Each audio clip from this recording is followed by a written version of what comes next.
powerofpersonalvision.com, powerofpersonalvision.com, and sign up for my free course on the power of personal vision. Again, that site is thepowerofpersonalvision.com. God created each of us with a unique combination of gifts, personalities, and strengths to fulfill the destiny He has created us to accomplish according to His purpose. We are to thrive in our lives and businesses and ministry while creating a legacy of abundance and good works for His glory. I'm Lisa Dell, a contemporary Christian business and life coach, founder of LifeWalk GPS. I help Christians ready to transition from unsure to confident by allowing them to identify the purpose God has for them based on their unique gifts, personalities, and strengths, ensuring they get it right and create the life, business, or ministry that God designed them to be. Success is in you. Did you know that you were strategically equipped and designed to be successful? Guess what? At the beginning of Exception for all of us, God equipped all of us and designed all of us with purpose and equipped us to be successful. You're no different. You're no different than me. I am a mother of 5 children.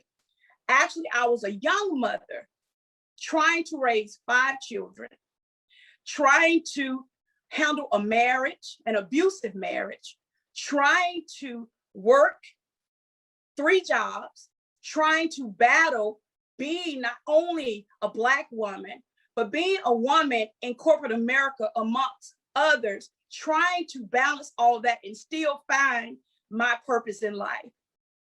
I always ask myself, how long would it be before I become successful? When was it going to happen? Why hasn't it happened yet? When is it going to take place? All these questions I beat myself up about, because on the outside looking in, as people who were watching me from the outside, they assumed that, guess what? She has the perfect marriage, because they didn't see the abuse in the marriage. She had the perfect life. She didn't have to struggle because I made everything look so easy. She had the perfect job, but they didn't understand the hell that I was going through, trying to always be a step ahead of the game when it came to my coworkers or people that were on my level in supervision. They didn't see that part.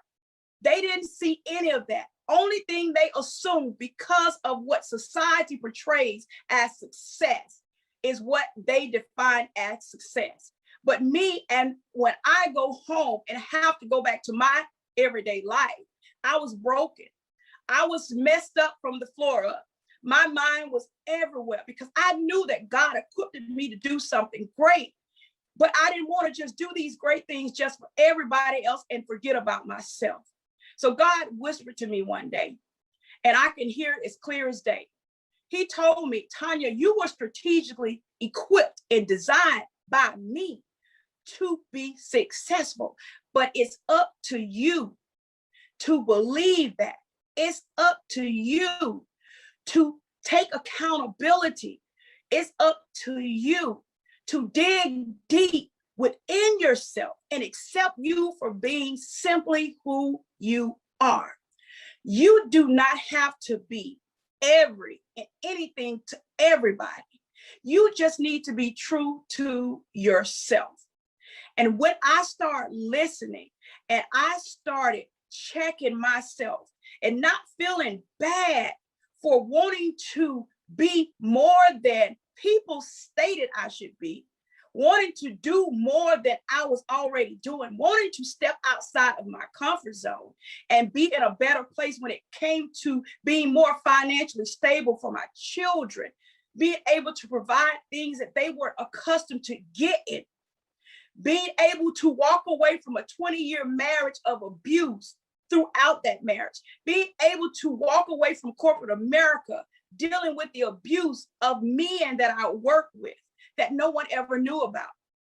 God strategically equipped all of us to be successful, but success is not divine or defined by material things. Success is not defined by what people think about you. Success is not defined by what others think you should do and where others think you should be. Success is only defined by what you think about you, how you feel about you, how you see you when you look in the mirror, not when anyone else looks in the mirror. Success is in you, but it's up to you to pull it out. It's up to you to pull it on the showcase. It's up to you to let the world know you did not give me success, because God already put success within me. It's up to me to show up for me now. So I encourage you, I challenge you to take accountability, personally evaluate yourself. Take a look at yourself seriously in the mirror every single day, because I had to do that for myself. And tell yourself, I am what God designed me to be. I am what I think about me. I am great. I am beautiful. I am whatever I say I am about me. And until I start speaking positive things unto me, I can't change my situation or my circumstances. So I challenge you, and I challenge all of you or anyone that's listening. Success is not what people say. Success is not you. Success is already instilled in you. It's just time for you to step out on faith, check yourself, evaluate yourself. If you need to get someone to help you with your personal development, seek that help. But get to a place where you can find the ultimate level of success. And the ultimate level of success is a peace of mind. And when you find that peace of mind within yourself, you'll be at peace with who you are. You will be at peace with your inner person. You'll be at peace whatever comes your way. You will find a level of success within yourself, and you won't have to worry about what people think. You don't have to worry about what people say. You can get up and go ahead and start that business. You can get up and go ahead and finish schooling. You can get up and go and be whatever you want to be.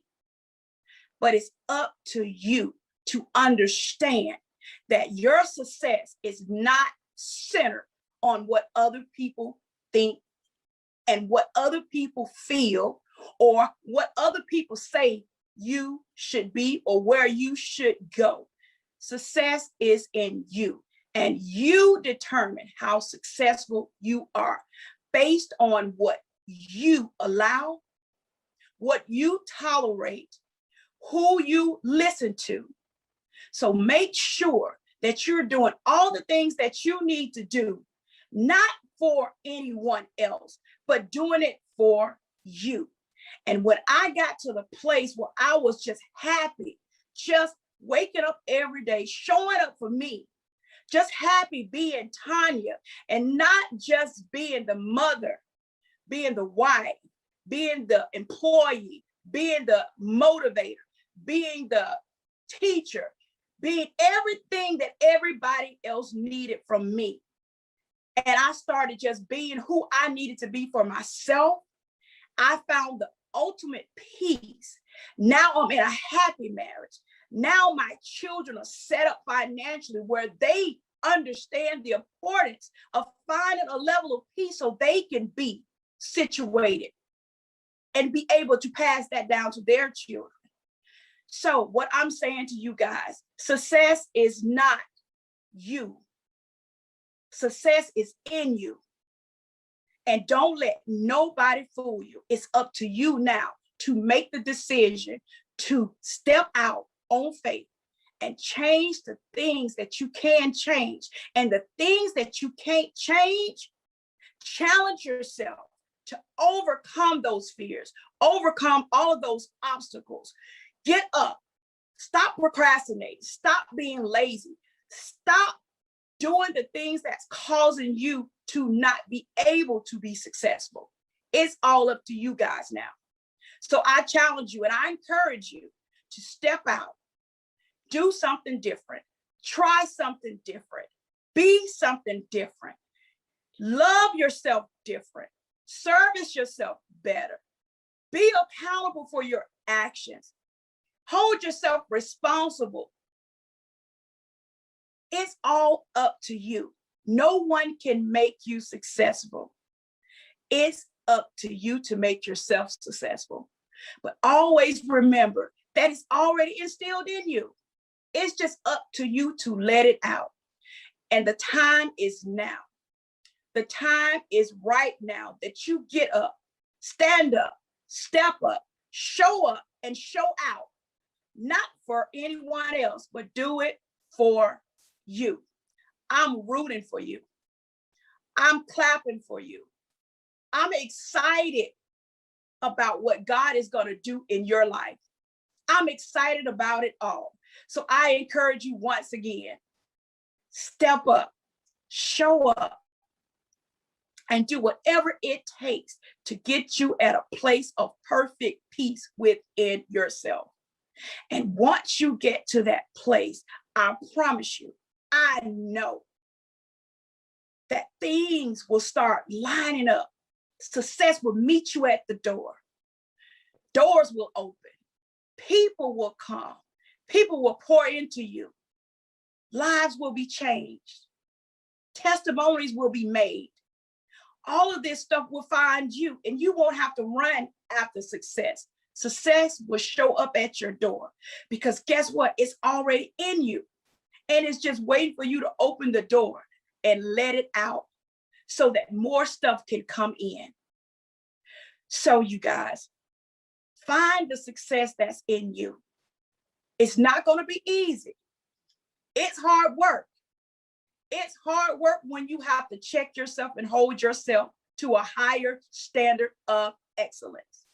But it's something that you got to do if you want to be successful, because no one can do it for you.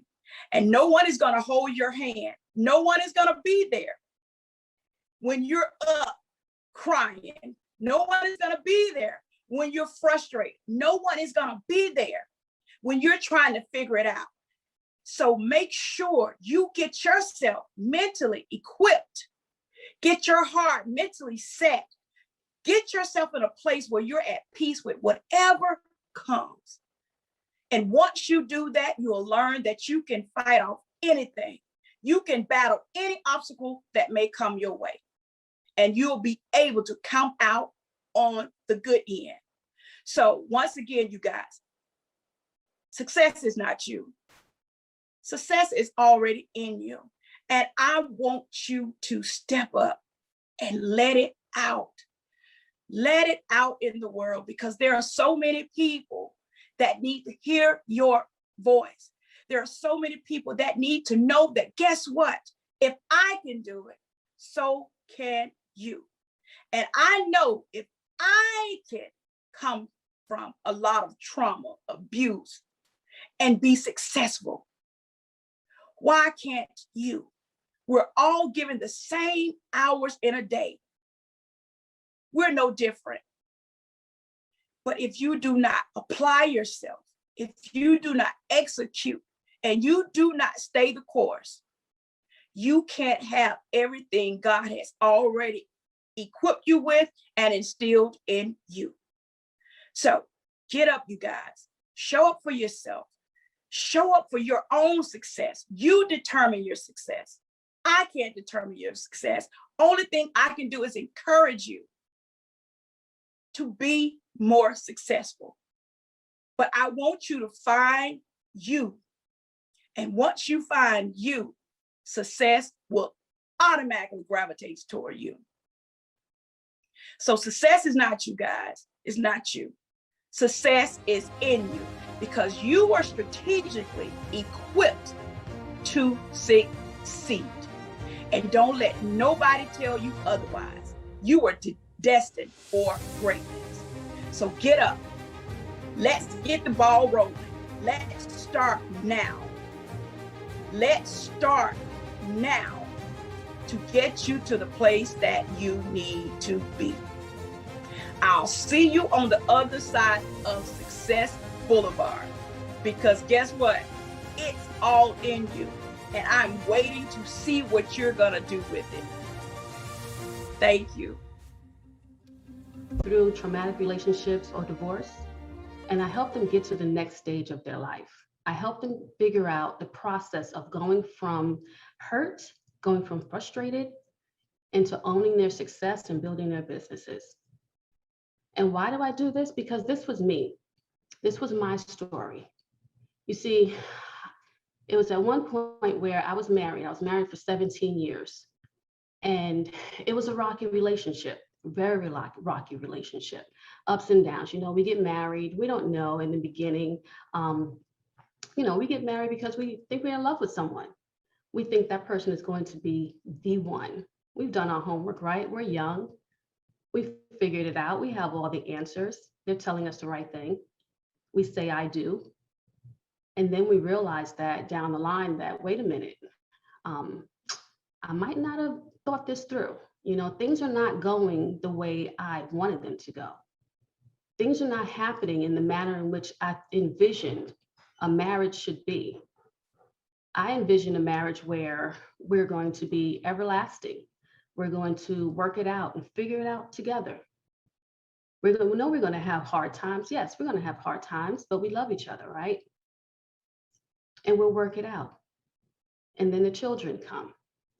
And then jobs come, finances come. And then you find yourself going through some times where all of a sudden you're being berated. You see, in my 17 years of marriage, you know, we thought we had all the answers. I never figured that I'd be in a marriage and end up in jail. You heard that right, in jail for 2 days, domestic violence.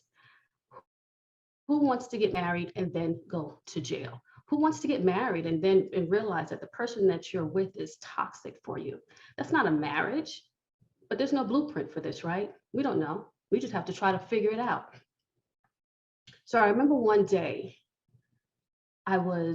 we got into this really, really big argument, really, really nasty. And the one thing I always said was, we would never, ever, ever do this in front of the children. The kids were the safe zone because they're innocent in the process, right? They don't know what's going on. They just see mommy and daddy. They're loving each other. They're supposed to be there for each other, setting the example. But what they did not see was mommy going upstairs to her room and crying every night. What they did not see was mommy coming home from work and sitting in the driveway, sitting in her car, not wanting to go inside the house. What they did not see was every time they turned their backs, I was crying deeply inside because I was just struggling to figure out, where did I go wrong? Where did we go wrong? How many have you ever felt this way? Have you ever been in a relationship where it all started out really good? You thought you had all the answers. You were doing everything right. You were doing everything right. He was saying the right things. It sounded good at first. You guys were good. You guys are good, going on vacations together, just being there for each other. And then it wasn't. And then you weren't. And then you're looking at yourself, you're turning around and like, who am I? That's the one question at the end of everything is, who am I? Because we live for everyone else. We live for the children and making sure they're okay. We live for the spouse, even though they're not giving us what we want. We live for them and making sure that they're okay. We live to make sure that there's dinner on the table, the kids are fed, because you know what, in some relationships, you may be married, but you're not really in a committed relationship. You may be married, but you're really dating because you're doing it all alone. You're doing it all alone. And that was me. That was me. And I could not figure out for the longest what was going on. And the one thing I always say in any relationship, you never say, I would never. You know, we get into this before we get married, like, look, if he ever did that, I will never. That would be the breaking point. Oh, I'm leaving him if he did. Well, guess what? I was in jail. It was only 2 days. Let's not think that it was something long. It was only 2 days. But nonetheless, I was in jail. And then what most people would say, oh, I go to jail for him, I'm gone. I was there. I stayed. And we do that for many reasons, right? There's no fault, there's no guilt, there's no shame. We should not hold that, but we do it for so many reasons. We do it for the kids, we do it for the finances, we do it for, the life that we've lived, that we're living. We're doing it because we don't have the finances. We're doing it because we can't figure it out. We're doing it for so many reasons, but we stay. But then it comes to a point where you get sick and tired of being sick and tired. You get sick and tired. You get sick and tired of lying to yourself. You get sick and tired of showing up outside, putting on that happy face. You know how we do. We go outside and we put on that big face like everything is okay. Somebody asks you, okay? Yeah, I'm good. Everything is good. Husband, oh, he's just fine. Yeah, yesterday we had a great conversation. But you get tired of it. And that's what I did. I got tired of it. So it was that one time. We got into a heated argument. It was always over something trivial.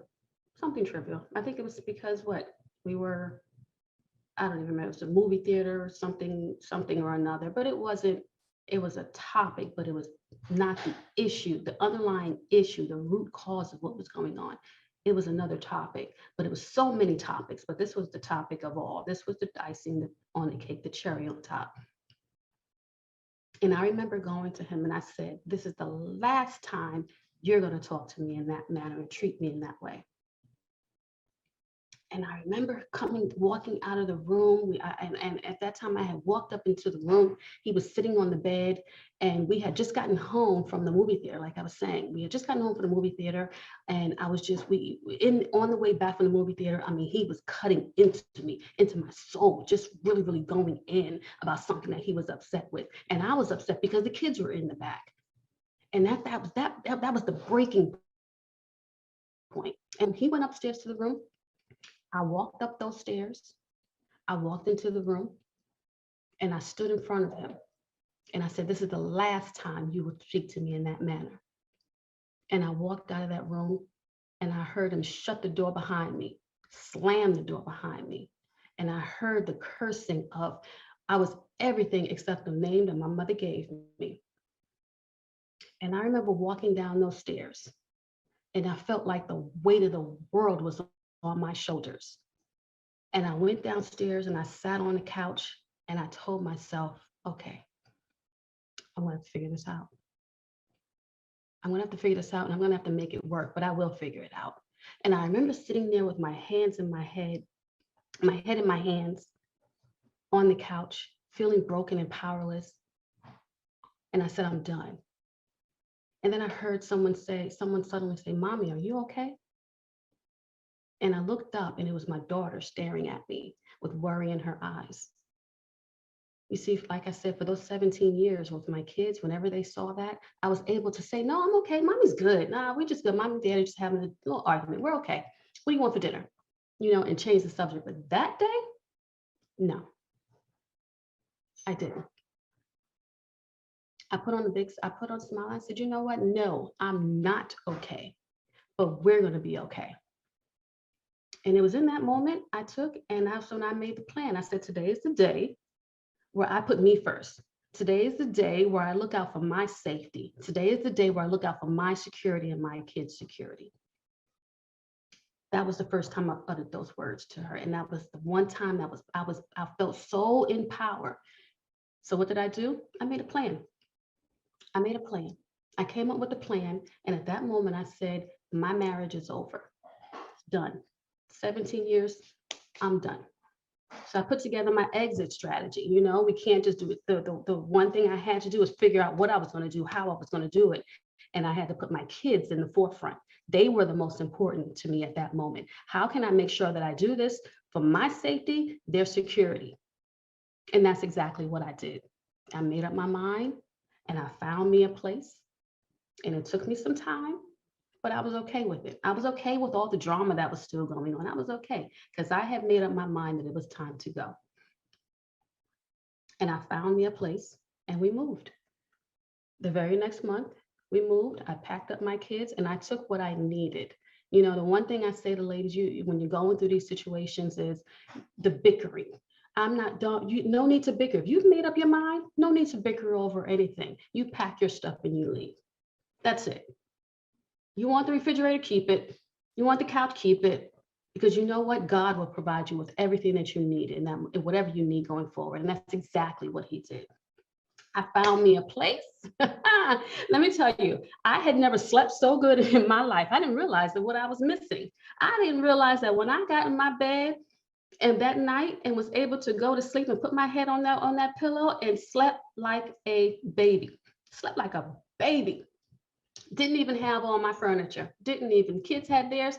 I was okay with the little bit that I did have, because what I know I had was a peace of mind. I had peace and security, and I was okay. I was just elated just to be able to be laying there by myself, not having to worry about somebody nagging me at night about what they need, what they want, what they desire, that I no longer cared about. I was living the life that I wanted to live, and I was so happy. My kids were safe. I was safe. Look, this is the way it should be. This is the way life should be. This is the way I was born to be. I was born to be happy and be okay. I wasn't born to be with someone who's going to bring me down, and neither are you. Neither are you. That's not a marriage. You're not property. But then after a while, I'm living in bliss and I'm good. And then you realize, wait a minute, I went from a 2-parent household to one. I went to a 2-income household to one. Hold on, I got to figure out how to make this work. I got food, clothing, college coming up, extracurricular activities. I had all that I had to take care of, because you may not be getting a lot of financial help when you're in that status, right? But we got to make it work. And that's what we do as ladies. That's what we do. We rise to the occasion. So what did I do? I started looking at ways to make an income. I had a good job, but I needed a way to make sure that I was secure going forward. So I started looking at ways to make another income. And that's when I started to put the plans together to build my own business. And in that process, additionally, is looking for someone that's going to help me get out of that position, because I had never been there. I had no one to turn to. I didn't know who can I turn to ask, hey, how do you maneuver through this process of going through a separation and divorce? What do you do? How do you do it? I have all these emotions. What do I do with this? I found myself, even though I was in bliss, I was crying still in my bathroom, because I did not know how to process those emotions. I felt violated. I felt lost. I felt confused. Have you ever felt this way? Have you ever felt like your world was just shattered? You were with someone for 17 plus years. That was supposed to be your one and only, your I do forever. And it's gone. And in that moment, I needed help and I could not find help. And let me tell you, I searched high and low for someone to help me out, and I could not find anyone. No one. So I finally found a therapist. Thank God for therapists. And I went to a therapist. And then after that, I was like, okay, now what do? I have all these things that I want to do in life. I want to build this business, but where the heck do I start? And I found someone who was actually able to coach me through it. And let me tell you, I don't care what anybody says, you cannot do it alone. I could not do it alone, because I was so emotionally with the process, but I figured it out. It took me a long time. Even with the coaching, I had to spend a whole lot of money on personal development, books and seminars and classes, and just so much pouring into me to make sure that I was okay mentally, spiritually, physically, so that I can build that financial fortune. And that's exactly what I did. That's exactly what I did. I built this business for me. And what business is that? I am now providing the services to people who were in my situation and do not have the person to reach out to. I became the person that I was looking for. I became the coach that I needed. I became the therapist. Because let me tell you, in my business, it's not about, I knew what I had to go for a therapist, but let me tell you what I realized that I needed. I needed someone sometimes who was a mother who wasn't a mother, a friend who wasn't a friend, a sister who wasn't a sister. I needed that person that I can go to, put everything in there and not have to worry about feeling judged or anything. Not have to worry about somebody sitting up in here going back and spinning my conversation back on me. I needed that safety, and I became that safety for women. I became that savior. I became that white flag. I became that person to give you what you need to get you to the next level and help you get through and build your businesses. And let me tell you, my ladies are kicking ass out here. My ladies, they've gone through and didn't realize the conversation with me, we're going to get to the bottom of it. I'm going to figure out I'm going to help you figure out what it is that you own in that process, because it's no longer about him. It's about you. And it's about you figuring out, okay, what's my accountability in that? What is the lesson that I was supposed to learn in that? That's part of the spiritual growth that we go through, and the mental growth in it. What is the lesson that God was trying to tell me? Because there's a lesson in everything for you to get to your blessing. And I help ladies get to that. And they have had some phenomenal revelations, just like myself. I didn't realize that I was supposed to be this person for someone else. I didn't realize that. I didn't realize that I was supposed to be sitting here teaching people marketing and sales. What? That's not me. I was an IT auditor. That's not, marketing and sales wasn't me. But I'm showing my ladies how to do that now, because what I believe is every woman should have a business. Every woman should have a business. Why? Because you want to get to a point where your next person that you're going to be with, because I don't rule out love, but you want to set yourself up so that the next time you are so holistic that you're not putting your all into someone. That person compliments you, that person brings something to the table, but you have to be your own person. You got to define who you are. Who do you want to be in this life? What do you want to do? Everyone has something. Everyone. And what I found that ladies do is, when you get into marriages and you don't know who exactly you are, what exactly you want, what exactly you bring into the table, then you're relying on other entities to give you that, and you're coming up incomplete. You're coming up short. You start relying on your kids and living through them, but you're not fulfilling yourself. You start expecting your spouse to do more, but you're not doing anything for yourself. And you know that you should, because we all have these ideas of what we want to do, but we put it on the back burner. Well, it's time, it's time to go dust that off the shelf, and I help you get it. I help you figure it out, and I help you get to that next level. Because it's all about empowering you. It's all about you being bold and reigniting the person that you are. I'm going to help you release those pains from the past. I'm going to help you reclaim exactly who you are mentally and physically. Yeah, we're going to get your body right and your mind right, because that's all in one when it comes to owning your own business. And then we're going to try to figure out, what's your financial plan, honey? It doesn't even have to be building a business, because I'll show you how to build a business, but I'll also show you how to get that next position that you want in your job, how to set yourself up for success. And let me give you the key to that right now. The key to setting yourself up for the next level is your mental state and taking accountability for yourself. Now, let me tell you, if you don't do anything else with me, take that with you. Take that. Own your mental state and be consistent in anything that you do. Anything. But let me tell you, don't go at it alone, honey. Don't go at it alone. It's just not. You have so much to give in this world. We have so much that we have to offer.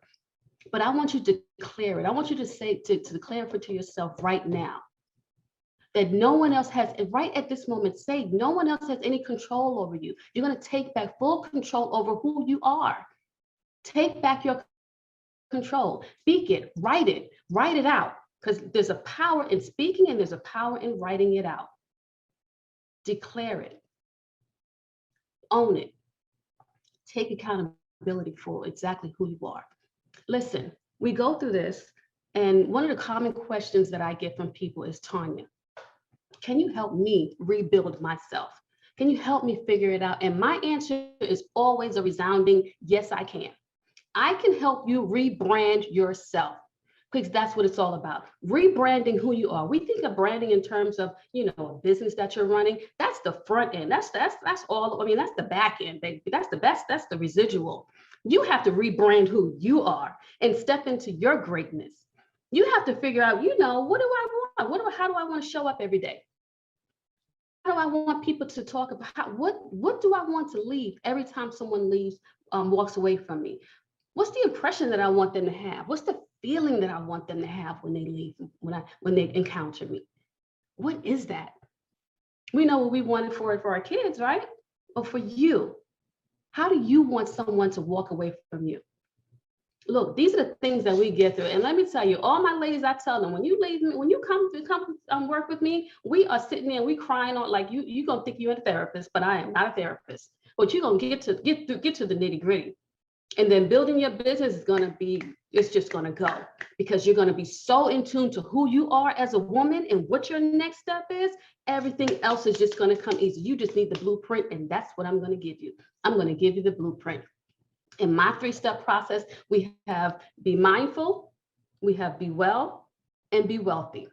And let me tell you, those 3 things, you're building the foundation. It doesn't matter the business, doesn't matter what you're doing. It doesn't matter what your next step is. Your business could be your job, because that's a business too. I'm gonna show you how to think about that and how to do that. Your business could be anything. Your business could be staying at home as a stay-at-home mom. Let me tell you, I'm just saying, this should look, the sky is the limit. The sky is the limit. But if you're having a hard time holding on to that negative energy, and you're not quite sure how to get to the next level, the possibility is this, because you deserve happiness. Anything is possible. Yes, anything is possible, because why? Just like I said, you deserve happiness. You deserve that peace of mind, knowing that your kids are safe and secure. You deserve happiness, because you deserve to be able to put yourself first and not feel guilty or feel any type of remorse about doing so. Not feel guilty or shame or frustration. You don't owe it to anybody. You don't owe it to the in-laws or anyone. You deserve happiness. You deserve to live a life mentally, physically, and spiritually free. And with a financial abundance, it's so possible. And all you got to do is tap into who you are. You are worthy of everything that you have in life, because you deserve happiness. You deserve everything that you are. So picture that day. Picture a day when you don't feel afraid to go home anymore. You don't feel afraid to walk up to your door, put your key in your door, and know that the people on the other side are so full of love. Your house is just full of love and abundance. Picture a day where you walk up to people outside and they're just like, what is it about you? You're glowing. You just look so good. Picture that day. Well, you can just sit back and say, well, wait a minute, I can show you how to get there. Are you okay? And picture a day when you are just so full of joy that your kids are like, I see the change in you, mommy. Why didn't you do this a long time ago? Or I see the change in you, mommy. I like the new you. Picture that day. It's possible. You're worthy. Like I said, my name is Tanya, and I am a transformation strategist. I help you rebrand yourself, because you deserve happiness. If you want any more information, please follow me. You can get in touch with me at tanyarobinson.net. That's Tanya at tanyarobinson.net. And you can schedule your call with me. Call is free. Let's just schedule a breakthrough strategy. But I'm here to help you get to your next level. Remember, Tanya at tanyarobinson.net. Thank you. And mentoring. I believe that when a person moves forward from their past, that provides a conducive space for growth to occur.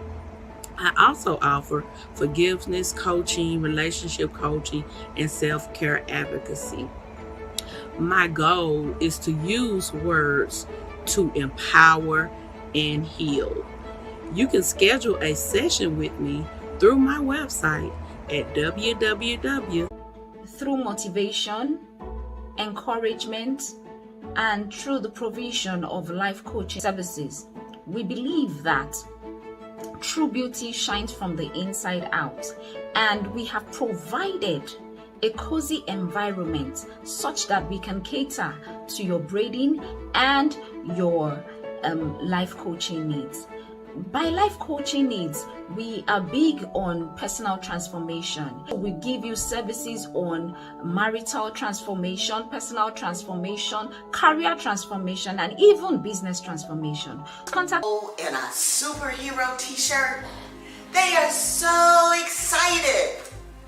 They're running around with their arms up and their chest is out, and they leap into the air. Somehow, someway, they feel that they can conquer the world. They can do anything. Unfortunately, not all of us have that confidence, especially when it comes to business. I certainly didn't have any confidence working in corporate America for 15 years. Coming to work early, staying late, and sacrificing precious time away from my family. My boss called me into his office one day. I brought a pad and pen into the office thinking I'm going to brainstorm on a new project. Loretta, he said, the company is in a corporate merger and we have to let one of our top managers go. And it's going to be you. Me? What? I sat there and tears began streaming down my face. Me, the dedicated employee who showed up for work 15 years.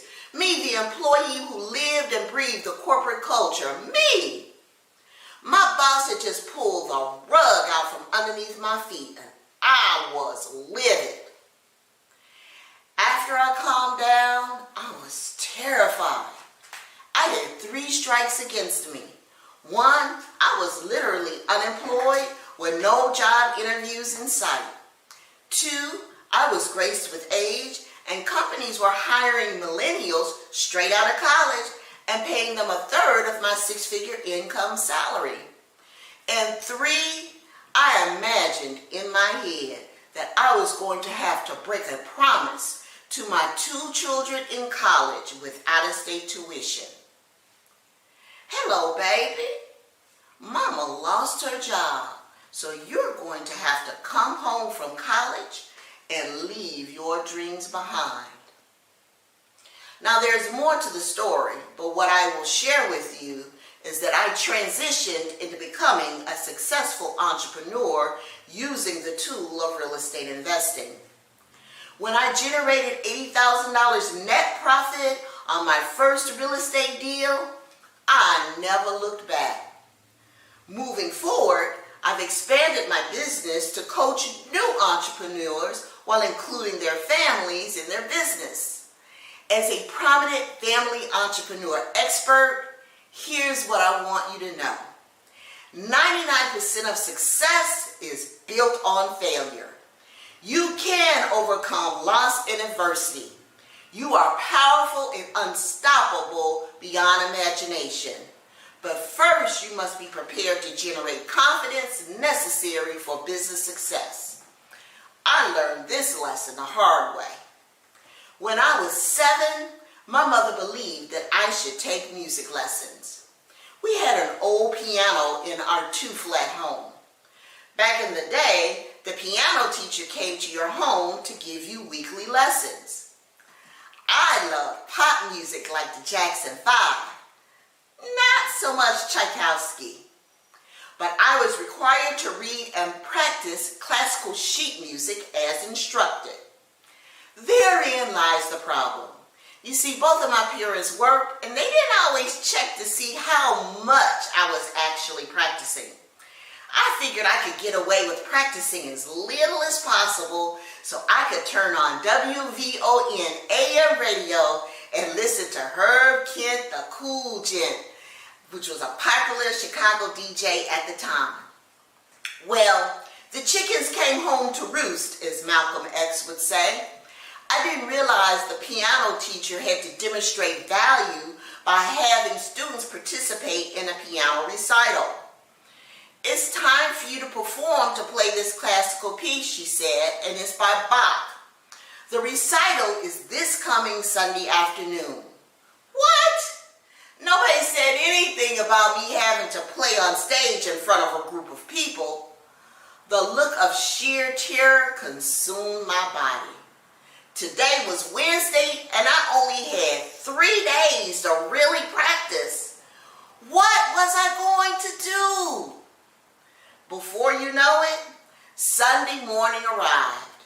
Like most black families with Southern roots, we went to the 11 a.m. church service. As soon as church is over, my mother said as I woke up and began picking out my Sunday clothes, we're heading straight to the recital hall. I had to think of something quick. Mom, I said, I don't feel so good. I have an upset stomach. Oh, she said, You ate the same thing for dinner that the rest of the family ate and nobody else got sick. I'll just give you some baking soda and water to settle your stomach. Now you know that's old school. We didn't do the pink liquid stuff. But Mom, I'm sick. I don't think I can play the piano this afternoon. My mom felt my forehead with her hand. You don't have a fever.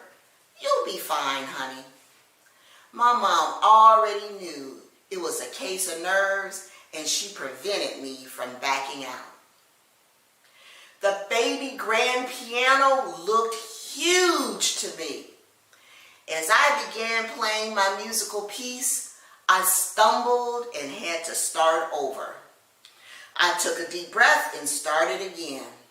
About midway through, I stumbled again. My chords and my beat was off. A few times I had to continue with just the melody because my left hand just wasn't coordinated enough with the bass chords. As I finished stumbling through Bach Minuet in G, I stood up and feebly took a bow. The audience politely applauded, and there was a huge sigh of relief as soon as I got off the stage. What I remember most about that day is this: I was not prepared. I didn't consistently practice, and performing on hope and a prayer isn't good enough. I lacked confidence. Does this sound familiar in your business? Well, I'm here to share with you the 5 simple steps to build confidence for business success. But before I do that, my gift to you is to make these 5 steps available in written form so that you can refer back to them as you grow your business. Just text the word confidence to 312-219-9447 along with your first and last name and your email address, and I'll send them to you right away. Now, you've already heard about one of the steps, preparation, but there's more to share in that area. There are critical steps everyone must take prior to preparation to build confidence for business success. Each step foundationally builds upon each other. So here are the 5 simple steps prioritized in order of importance. Step number 1, drop kick those limiting beliefs. The status quo will have you believing that you are not good enough. In fact, there are 3 areas most people fall into when it comes to limiting beliefs. A, they were born into a certain socioeconomic class, and this is their fate. Nobody in their family ever went to college or did anything with their life, and there is no confidence that they can do anything about it. B, the thought that, well, if they really knew who I am underneath this mask, they wouldn't love me. Usually people in this category allow shame or guilt to rob them of their confidence. Sometimes it's due to sexual identity or some negative behavior they did in the past. C, this is the category where a lot of people stay despite having previous success. The nagging feeling of I am just not good enough continues to haunt even successful business people who could have exponential growth if they would just remove this limiting belief and step into their greatness with confidence. Now, how do you eliminate limiting beliefs? I don't have enough time today to share all of the strategies for behavioral change. I share more inside of my coaching program, which you'll hear about later. But what I can share with you is that if you change your thoughts, you change your behavior. Language leads to thoughts, thoughts leads to feelings, feelings lead to actions, which equal results. The more negative language and thoughts you have on the left-hand side of the equation, the less likely you will achieve your intended results on the right-hand side of the equation. Connect with me, and I would love to share with you the daily affirmations that I use as a confident businesswoman. Go to my website, mamasoulwisdom.com, and download my free affirmations under the Old School Wisdom tab. The title is called The 2-Word Secret to Creating Success in Your Life. Once again, that website is mamasoulwisdom.com under the Old School Wisdom tab, because I share old school wisdom for a new generation. Step number 2, courage. Once you have the proper mindset, ask yourself this question. What did the lion request in the movie The Wizard of Oz? Maya Angelou, famous American author and poet, said courage is the most important virtue because you can't have the other virtues without courage. Courage allows you to be vulnerable and not lie to yourself or to your family. You can share what some might consider your dirty laundry and not become triggered by it. I feel sorry for anybody that has never had negative life experience because it cheats you out of the opportunity to stretch beyond your circumstances with courage. I remember covering up the fact from my kids that I really did lose my 6-figure income job due to layoff. I was so embarrassed. You know, stuff like that wasn't supposed to happen to educated folks. Well, one day we were at a birthday party with some close family friends at a local pizzeria. Right there in front of the group, someone who knew me from my previous employment asked me how my job search was going since I had left 2 months ago. You should have seen the look on my kid's face. When I picked my face up off the floor, I faintly smiled and said that I was still looking for employment. When we were in the car on the way home, I had some explaining to do. I did not have the courage to be honest with my kids. I had egg on my face for a very long time, and with no confidence in myself as being a parent or a business owner. In business, courage means you have to have the confidence to try new things. You won't become fearless. However, you will have the confidence to be able to face fear and do it anyway. Don't get attached to the outcome of the results. Learn from what worked, what didn't work, and keep adjusting. The hardest part is just starting. It's like eating the awful waffle. The first one always looks bad and it doesn't taste good. But each waffle looks fluffier and tastes better when you keep doing it. Step number 3, preparation brings clarity. As I previously shared before, preparation brings confidence, but it also brings clarity. What's your intended outcome for your business, for your weekly and daily tasks? What is your big why? Clarity brings confidence. And gain clarity, one must do an analysis. An analysis to find out how you can do better than your competitors or add your secret sauce to your product or service. Is there a way that you can automate those mundane tasks in your business to free your time up for the things that only you can do?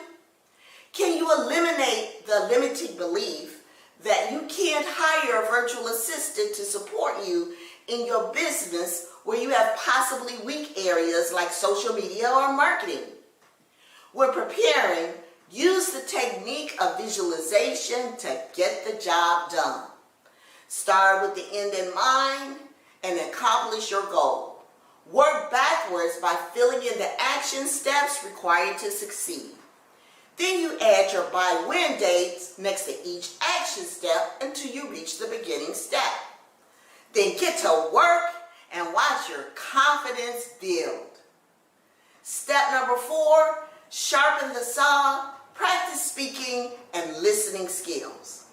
Now that you have the entrepreneurial mindset and the courage to take on whatever comes your way through preparation, practice, practice, practice. Nobody gets six-pack abs just by thinking about going to the gym. You must put in the work. For business owners, it might look like reaching out to potential customers through various platforms like social media or making phone calls. Speaking to and listening to your target market will help you give your customers what they want. Get good at asking powerful questions because questions steer focus. Speak at networking events, speak on Clubhouse, speak wherever you can to provide exposure for your business. The more you speak, the more confident you'll become. Think progress over perfection. And listen to the feedback that the individuals are giving to you, what they're saying and what they're not saying. Be present to listen to understand and not to respond. Speaking and listening brings exposure to your business. Consumers don't purchase from the best business necessarily. They purchase from the best known business. Step number 5. Take action and walk like royalty, baby. There was an incident in my son's private high school where my son got into trouble, and it was serious enough for his potential expulsion. As a parent, I couldn't handle this, and this frightened me. I didn't have the confidence to guide my son through this crisis. It was up to the disciplinary committee to make the final recommendation whether he should stay or go. And all the previous decisions had all gone against the student. You know, it's tough raising black boys in this country. As a parent, we tell our children, you can grow up to be anything you want to be in America. But first, you must survive. Children of color must survive the violence, the gangs, and the bad seeds within law enforcement. They must avoid the prison economy, the negative beliefs, and the automatic prejudice simply because of the color of their skin. While I initially didn't have the confidence and believed that my son's terrible fate would be the same, I quickly developed the confidence and made the decision he would stay in his private high school. I used steps 1 through 4 by eliminating negative beliefs, having the courage to face the committee as a parent, continuing to prepare and practice what I was going to say. Then I added step number 5. My outer body language had to reflect confidence. I walked into that committee meeting and I looked everyone in the eye with gratitude. And I thanked them for the opportunity to speak. I was not arrogant, but my body language silently reflected that I dared any of them to put my son out of his private high school. The deliberation took less than 30 minutes. The decision was made that he would graduate from his high school, defying the odds. What does this have to do with business? Everything. All 5 steps are used daily to have confidence to start or expand your successful business. If you are not confident, your business will fail as an entrepreneur. You'll risk being miserable and start second-guessing yourself. Confidence is the secret ingredient to business success. If you believe that, say yes. If you believe that, say yes. I would love to connect with you on Instagram so you can share your story and I can continue to share mine. Take 5 minutes and connect with me on Instagram at Mama Soul Wisdom. That's IG at Mama Soul Wisdom. I'll follow you and you can follow me, and together we can be confident and successful in business. Now, let me ask you a question. If you could turn all of your challenges around with confidence and gain prosperity by starting or expanding your current business, what would that do for you? Let me guide you using my 6P system developed over the years to create powerful results in personal and business success. Go to coachwithmama.com, that's coachwithmama.com, and register right now for an interview call with me so you can learn how to achieve business with success. Do it right now with confidence. Now, you may be asking yourself, will your 6P system work for me? Yes. Nobody is more committed than me to ensure your business success. I find joy and purpose in co-creating with other entrepreneurs. Whatever it takes to eliminate those limiting beliefs to keep you in action, I'm the one. Why? Because I am this confident and someone holding a royal flush hand in a game of Texas Hold'em poker. Business requires coaching from other business owners who have demonstrated success, so that you can model after them. My business partner, who happens to be my husband of 41 years, we control 4 successful and profitable businesses. Let me support you and your family in being successful entrepreneurs with confidence. As a bonus for this special conference, I am adding an offer to attend my masterclass valued at $197. It's discovering 6 keys to family happiness and success, and it's no cost to you. Enter the link mamasoulwisdom.com/registration to attend my next event.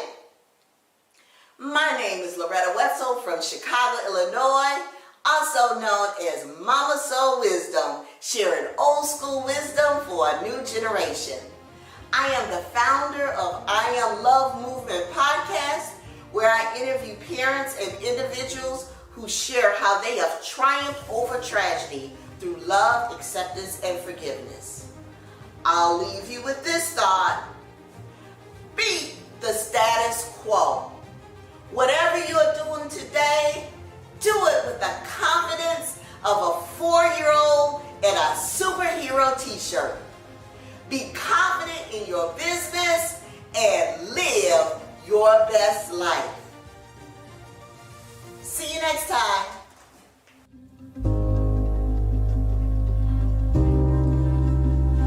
To creating your own business plan, you will now start to thrive instead of surviving. Let's not even waste time. Connect with me immediately. Click on the link below. Think about how much your situation has cost you over the years. Think about how it cost you to do nothing. It's not the time to keep doing it.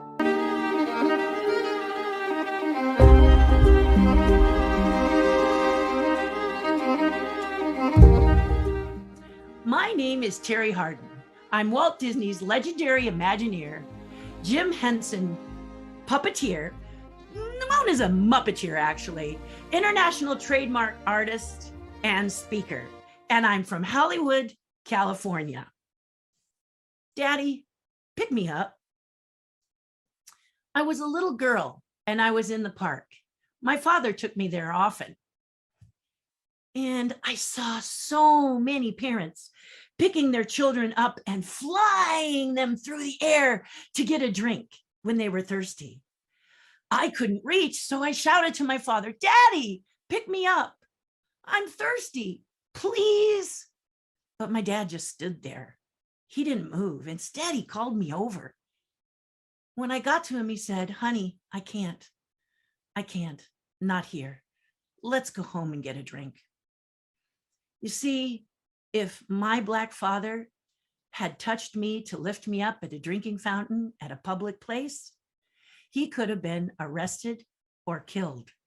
And then, which water fountain does he take me to? The white water fountain or the black water fountain? My white mother and my Black father fell in love at the same time that Rosa Parks was fighting for her place on the bus. My white mother said in college she met my dad in class. When my dad walked through the door, my mother said she forgot where she was. She forgot her name. My mother forgot she was engaged to be married. I could have been a McNutt. Anyway, so my mother and father fall in love. And 1 year later, they want to be married, but they are forbidden to be married in their state. So they have to elope to Mexico. And the state that said it was forbidden for white people to marry Black people, you may be surprised to know that that is California. Because of the way I look, I was bullied. But have you noticed something about bullies? They seem to want to pick something about you or anybody that they don't like to pick on you for, no matter who you are. In my case, it was my white skin and my hair that stuck straight up in the air, blonde. I had bullies of all colors, both Black and white. My hair was set on fire. I was beaten. One time I was in class and I wasn't addressed by my name. Instead, my teacher called me Black Sambo. Black Sambo, my second grade teacher. I kept saying, my name is Terry. Black Sambo, she would reply, my name is Terry. I thought she had Dame Bramage. One day, exceptionally terrible day, I came home after a battle with the bullies, my clothes torn, my face scratched, my hair every directions. Well, that's pretty normal. But I was tear-stained and I plopped on the front porch and I decided to wait for my father to come home. As my head was in my hands, I watched my tears make a puddle on the stairs when I felt the coolness of a shadow cross my back and I looked up. It was my father getting home from work. He was carrying that lunchbox. You know, the kind that used to have, you open it up and it has the big thermos, coffee cup on top, fit in the lid. That was his lunchbox. What's the matter? He said. And I said, oh, Dad, why doesn't my hair grow straight down like white people and have a cute little flip like Mary Tyler Moore? Why does my hair have to grow straight up like some sort of corn husk bush, whatever? And my father said, calm down, calm down. I want you to breathe and close your eyes. Dad, this is serious, I said. 12 years old, everything is serious. This is serious. And my dad said, look, Terry, close your eyes. So I closed my eyes. And I took a big breath. My father said, imagine a rose. Do you have it? What's it look like? Daddy, I said, my rose is a long stem rose, pink with bright pink edges. That was my favorite kind of rose. My father said, excellent. Now I want you to look all around you, he said. Look each side and behind you and imagine you see nothing but weeds. So there I turned and I looked the other way and I looked behind me. All I could see was weeds. My father said, you got it? I said, yes, Daddy, I got it. Now I want you to plant that rose right in the middle of all those weeds. Got it? Yes, Daddy, I got it. Now I'm going to ask you one question, Terry. Are you the rose or are you the weeds? My eyes flew open and I got it. I got it. I'm the rose. But being a rose can be a challenge. It's not easy. It's easier to be the weeds, isn't it? Going along with what everybody says, whether you like it or not. But if you want to be the rose, you want to be the leader, that's going to be a lot more challenging. Wow. After this story, I not only felt confident in embracing who I was, but I had attitude. I'm a leader. I'm no sheep, said I at 12. When I was a little kid, I was known as an obsessive creative. In fact, I'm known as an obsessive creative all over. At 8 years old, I did little faces on Easter eggs, and my mother took them to work and sold them for $20 a piece. And I had $200 at age 8. At age 14, I did 148. That's right, 148 gingerbread houses, along with custom boxes, all hand built after reading A Good Housekeeping. An obsessive creator is when you see it, you want to do it. Okay, I illustrated director's chairs at 14 for a show called Barnaby Jones. I would just jump. If I wanted to do it, I jumped and figured out the how later. How did this happen? How could I be so fearless? Because of this story and the lessons my dad taught me.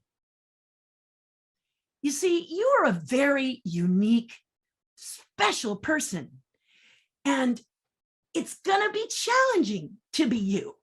Being a leader, as I said before, is challenging. It's your duty, however, your God-given gift to empower and embrace who you are and help others to empower to be them as well.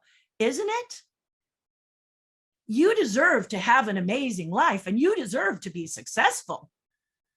But just because you deserve it and you want it doesn't necessarily mean you're going to get it, right?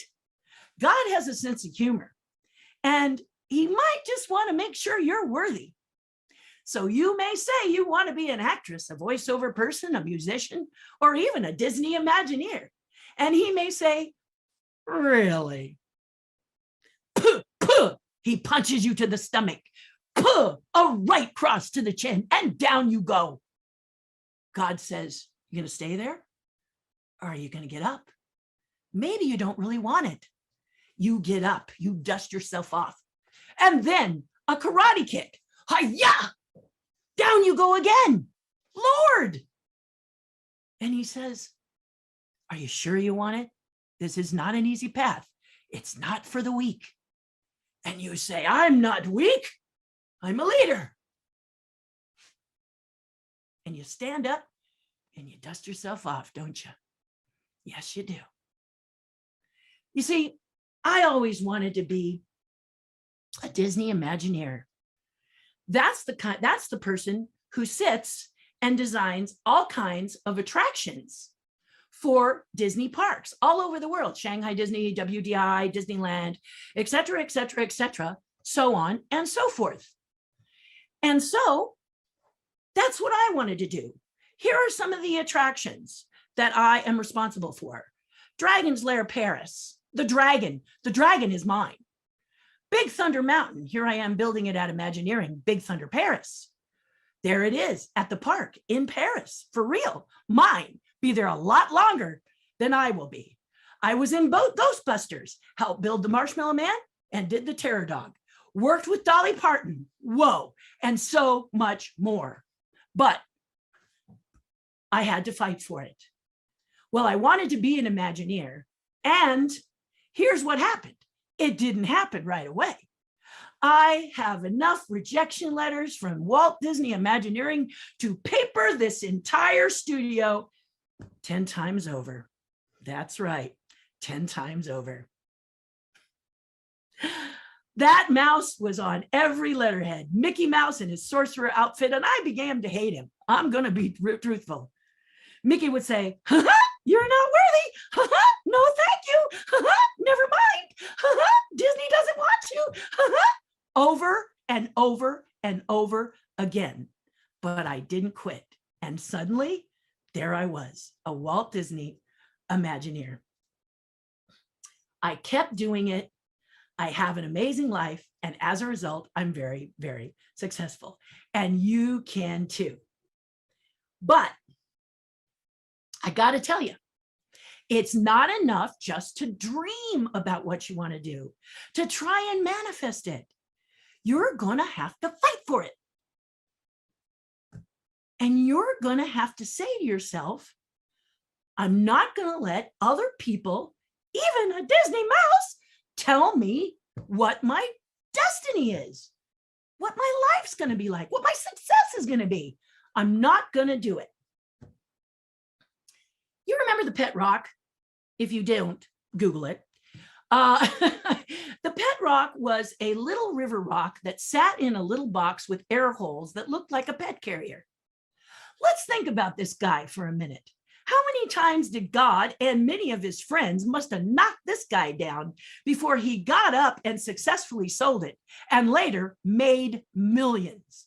He didn't let anyone tell him about his life, and you must not either. We must not either. You are a gift from God, and you are a human being. My dad always says, poison isn't effective unless you take it. Poison isn't effective unless you take it.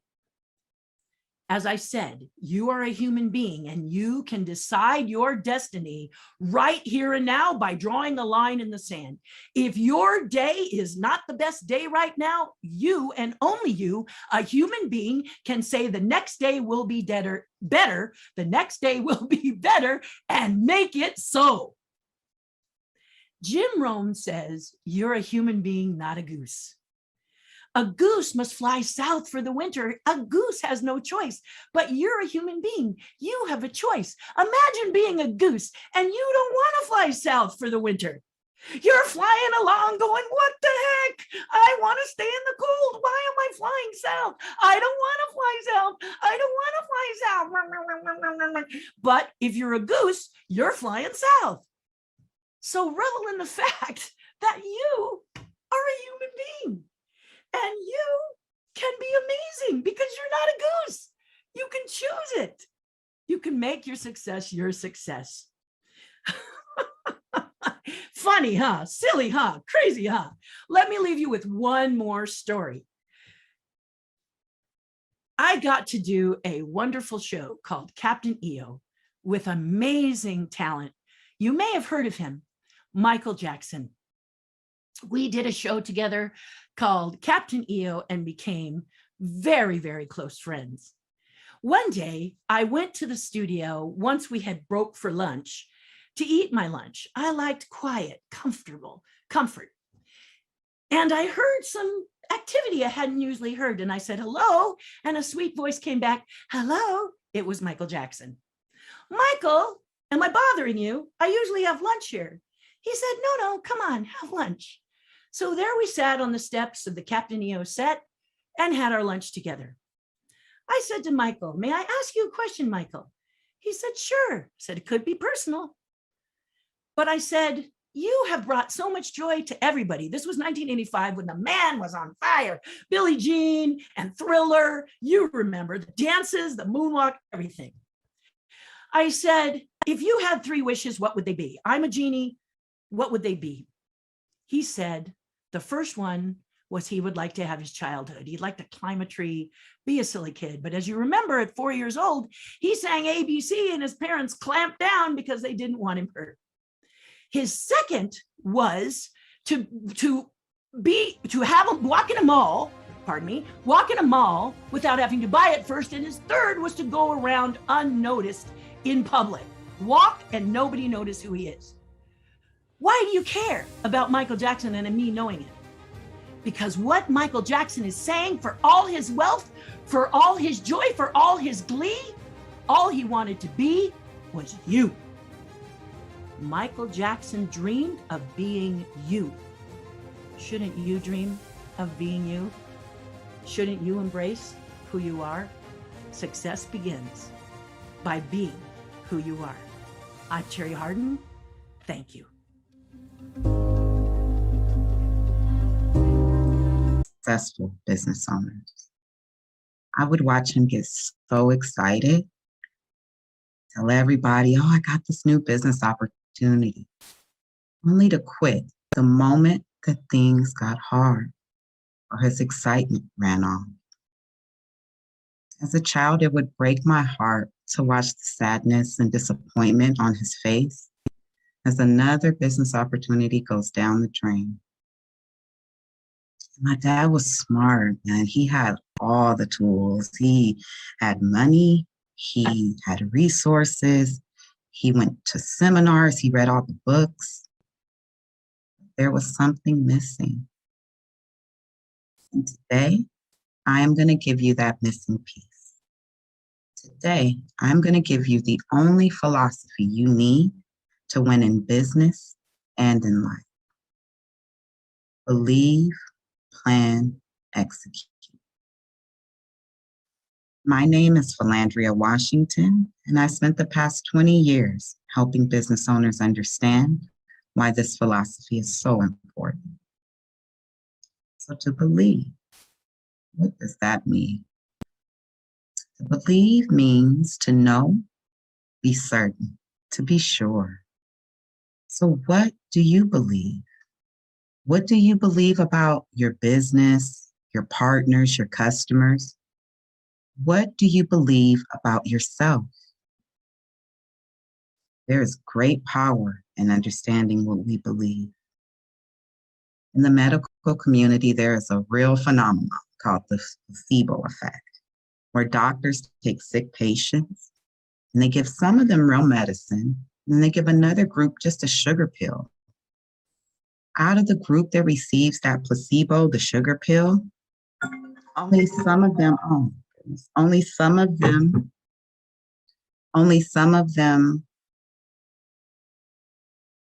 out of the group that receives the placebo, the sugar pill, they, oh my God, I'm so sorry. Out of some of them receive the placebo, the sugar pill, some of them are proven they get healed because they believed that they were going to get healed. So there is great power that lies with believing. There's a story of young Annabelle Beam. I'm not sure if you've heard of her, but at 5 years old, she was diagnosed with 2 incurable diseases. They affected her digestive system so much that she was constantly in and out the hospital, and she had to take heavy medication. One day, while she was at home playing with her sister, they were climbing trees. So they got to the top. They were about 30 feet in the air, and the branch broke. She fell.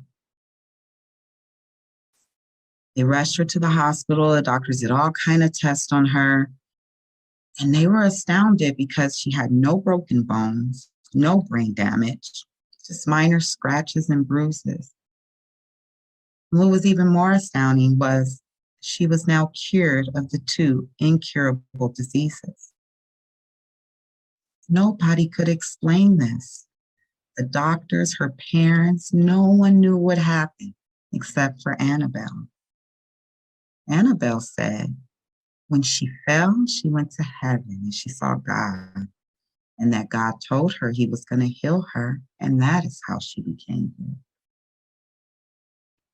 So you and I can debate whether or not we believe Annabelle went to heaven and saw God, but what we cannot debate is what Annabelle believed. She believed that she saw heaven and saw God and got healed, and that's what happened. There is so much power that lies with believing. So how can we harness this power? If to believe means to know, we'll start here with our brains, with our thinking. Our brains are like a computer, so what goes in is what comes out. So we have the power to program it. So what inputs are going into your brain? What music are you listening to? What shows are you watching? What books are you reading, and who are you hanging around? Because all of these inputs have a heavy impact on what you believe. To plan. What does it mean to plan? To plan means to think about or arrange the parts and details of something before it happens or before it's made. There are billion-dollar industries built around planning. You have wedding planners, financial planners, travel agents, because we plan for these things, right? So it would only make sense that we would plan for our business. You would not believe the number of entrepreneurs I run into that do not have a business plan. Can you imagine taking a vacation with no plan. So I guess I could just show up at the airport and take the next flight out. But that flight could take me to Maui or it could take me to Antarctica. Either way, a little bit of planning is going to reduce those kind of risks. So how do you plan? You plan by writing down SMART goals. SMART, SMART goals. Specific, measurable, attainable, relevant, and time-stamped. So we're going to put these goals to paper and make sure they're specific. So I want to raise $100,000. I want to make sure it's measurable. We're measuring this in time and dollars. I want to make sure it's attainable. If last month I only raised $1,000 and now I have a goal of raising $100,000, doesn't seem so attainable. But if I raised $80,000 last month, then a goal of $100,000 is more attainable. You want to make sure it's relevant.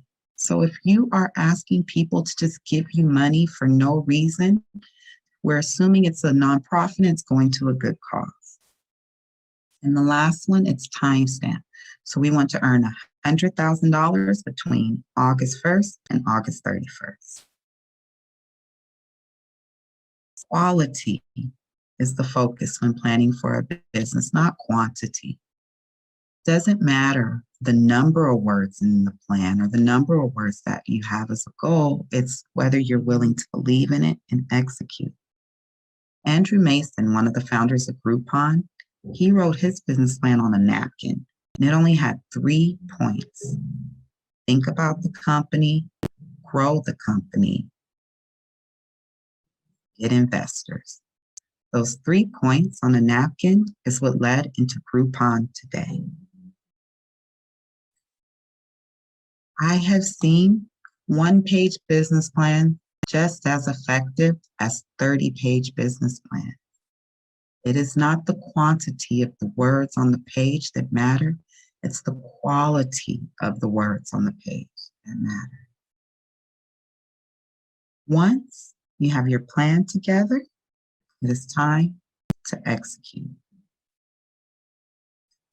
Executing, now this is the hard part. Why is it so hard? Well, to execute means to get the job done. And when I look at the times when it was really hard for me to get the job done, there's one common denominator: negative emotions. Fear, anxiety, sadness, disappointment. All of those feelings that sometimes make it feel like we can't even get out of bed. So how can we overcome negative emotions? Remember earlier we talked about our brains being like a computer. What goes in is what comes out. If you're ever in a rut and you're finding it really hard to get the job done, pay attention to the music and the books and the TV shows you're watching. Also the people you're around. And if books and music and mentors cannot get you out your funk, and I'm sorry to say, but you must play hurt. Champions play hurt. Jordan sprained his ankle, continued to play 9 minutes, scoring 14 points. Kobe Bryant broke his finger. They snapped it back in and he continued to play the game. Champions play hurt. Our minds and bodies have a huge capacity. But some days that capacity is here and other days it's here. On the days when that capacity is here, we still have to execute. But since we have to carry all these negative emotions on our back, just have to move at our own pace. We may not be able to move as fast as we want, but we can do it. Do you remember Any Given Sunday with Al Pacino? Coach Tony D'Amato was the coach, played by Al Pacino. And that movie had so much turmoil. They didn't know if they wanted to stay in Miami or go to LA. They weren't sure which quarterback to go to. They had the young quarterback, the old one. There's a power struggle there. They didn't even know if they wanted to keep Coach Tony, played by Al Pacino. So one day before the big game, Coach Tony says to his team, "We're in hell right now. We can either choose to stay in hell or we can climb to the light. Now, it's going to be hard, but we can do it 1 inch at a time." I'm telling you, you're going to have to fight for those inches. So if you're ever in a situation where you're feeling overwhelmed with pain and you have to execute, you can do it. You just may have to go a little slower and go inch by inch. Because at the end of the day, we have to execute. We have to get the job done.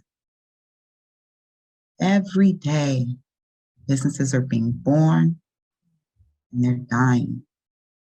The difference between the ones that live long, profitable, healthy lives and the ones that die young is this philosophy.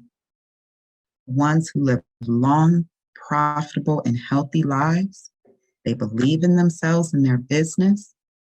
They're willing to take the time it needs to properly execute, to plan, and then they are willing to push through negative emotions and execute.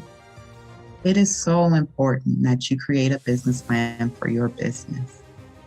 It's going to take this huge project of running a business and break it down into tiny, bite-sized, digestible pieces. I am giving this to you today because I know it works and I want you to succeed. Now it's time to lead, plan, and execute and make your dreams come true.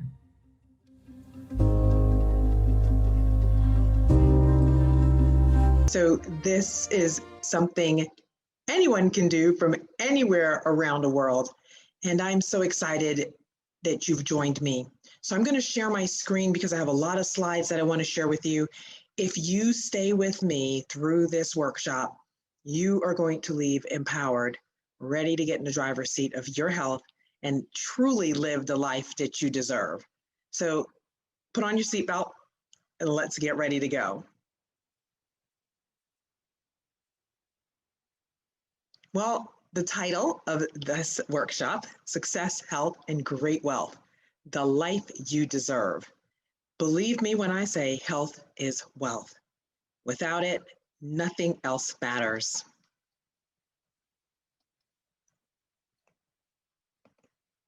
So here are the objectives. So we're going to go through these, and I'm going to tell you right now that is so much to unpack. It is almost impossible for us to get done in one session, right?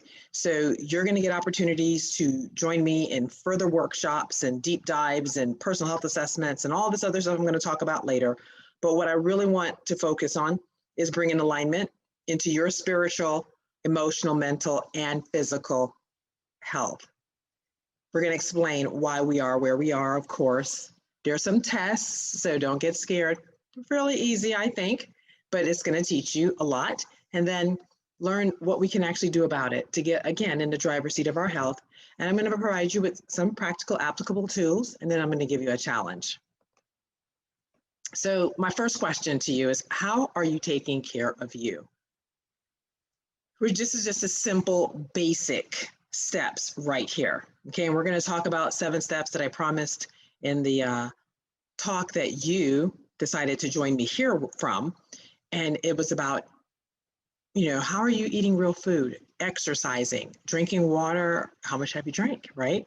Sleeping, how many of you really slept 7 to 8 hours just last night? Think about that. Do you believe that 75% of all chronic disease is truly preventable? And I love Dr. Bill Sears. He's the pediatric doctor of America, world renowned.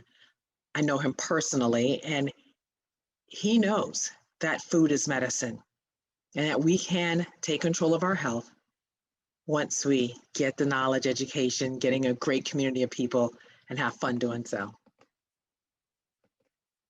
So here's my story. You heard it a little bit from the talk, and I'm going to tell it to you again here for those who might have missed that talk. But this really is the true story of an officer and a gentleman. And I am the CEO and founder of Premier Health and Wellness Consulting. And this company was birthed because of this story. You know, I was in the Army, as you can tell. That's my ladies, women's, month, parachute jumping out of really perfectly good airplanes, running 4 or 5 miles a day, thought I was Bionic Woman. And again, for my younger people, that's Wonder Woman. And it was chronic fatigue that set in. I could not shake it, back and forth to the doctors running tests, and they couldn't figure it out what was wrong. So fast forward my story. I had some amazing neighbors who loved on us, educated us about the power of whole food, plant-based nutrition. So when they came back with a diagnosis, after half my face went numb, half my taste sensories disappeared, and I couldn't lift anything with the right hand, they had to believe me something was wrong. And those tests proved an autoimmune disease. Well, that was pretty much life-altering, career-ending. And I really didn't know what I wanted to do with my life. I will tell you that Plan ABC was the military. I had a very successful career, but God always has other plans. And I will tell you, trust the journey, trust the journey. And what my neighbor shared with us that day about the power of whole food, plant-based nutrition made sense to us. We knew our bodies needed more nutrition to fight what was going on. My husband was also diagnosed with an autoimmune disease, and we just didn't know any better, just thinking disease, disability doctors would be our rite of passage. But that is not the end of the story. 16 years later, medicine-free, both of us, in control of our health. I like to brag, fabulous 50, feeling good, looking good, making money, and having fun. And I want that for you. Okay. So I am a corporate health counselor, and basically counselors are trained to come alongside you and help you with your personal, social, and psychological performance. Okay. Corporate counseling is really that professional relationship that's going to empower not just the individual, but then the corporation as a whole through that education and career goals, planning, and that holistic approach to health. And so the two major focuses that come up all the time is, of course, your belief system and nutrition, which are critical to optimal, premier outcomes. I know a lot of people might still believe counseling is taboo, and it is so not. So really, I want you to dive deeper into finding the right counselor for you. And if you don't like that person, that's okay. Find someone who's going to resonate with you so that you can get through some of the issues or blocks that might be impeding your progress to get further along on this path of success. So this is just a few benefits of counseling, as you can see. Again, we come alongside you to help you reach your goals and truly to live the life that you deserve. So I want you to have a paradigm shift here, okay? And I love Dr. Pam Popper, Wellness Form Health out of Ohio. And I love reading this slide. I know they say don't read slides, but you have to hear it and see it because it is so powerful. She says, we believe that it is a fundamental right of all consumers to have a complete analysis of the risk and benefits of any test, drug, supplement, procedure, or medical practice of any type before making a decision to proceed. This is currently not the way medicine is practiced, and we are truly on a mission to change that. And I hope you're going to join that mission with us. So why are we so unhealthy? Here is how we got to where we are today. Do you understand that 1 in 4 people will die of heart disease? 1 in 2 women and 1 in 3 men will develop cancer. 1 in 3 will have diabetes by 2050. That's not really that long away from here. And 1 in 5 children is obese. Dr. Katz from Yale University is saying that our children are more harmed by a poor diet than alcohol, drugs, tobacco combined. And that should be alarming. You heard some of that from my talk if you were able to listen to that talk. We know that environmental toxins are increasing, and that some of that stuff we can't even control. The over-the-counter drugs that we're taking is damaging our bodies. The skin and hair care products that we use are sometimes detrimental. The water contamination from all of the pollutants in the air, the chemicals running through the water systems, it's a lot, okay? It's a lot. And then our food quality is decreasing. More than 50% of what we as Americans eat is processed. And that really is not a good health outcome. If you understand how the shipping process goes to get our fruits and vegetables to us, broccoli could lose up to 50 to 80% of the key nutrients before it's even purchased by you. So there's hormones, pesticides, herbicides. The food is just definitely less nutritional. Artificial colors, trans fat, all those things which are totally degrading our quality of health and life. So here's just two definitions I really want to touch on, and I'm not going to go into detail with this. We can go into detail in further workshops with these major issues. Right now, of course, the world has changed on how we're going to work and how we conduct ourselves at work, right? So absenteeism, of course, everybody understands that that is calling in to work sick because either you're sick, a child sick, somebody, a family member sick, neighbors sick, or somebody that you have taken care of, right? Or yourself.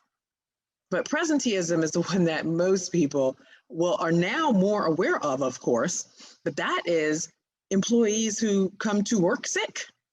Yeah, so they're still operating at a degraded quality of performance at work, but it's very likely that they are contagious and spreading those germs to the others in the office. Now, of course, we're teleworking a lot now, so that has shifted things, but this does not change the same thing at home, whether you're at home, not feeling well, working at a reduced productivity, or you just decide you're not going to work that day.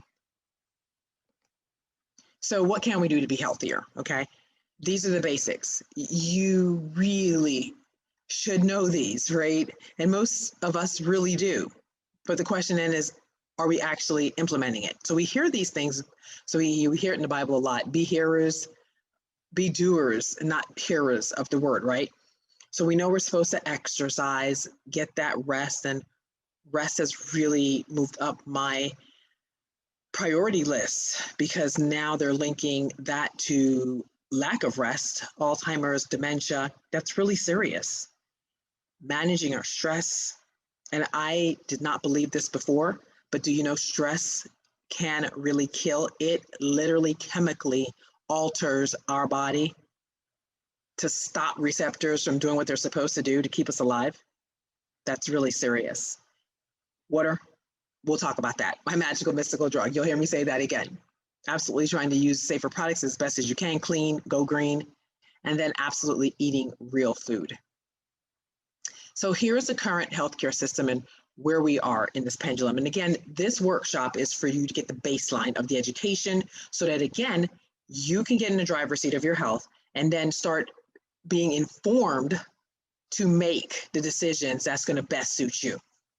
We all have come upon most of these on this list. And I will be honest with you.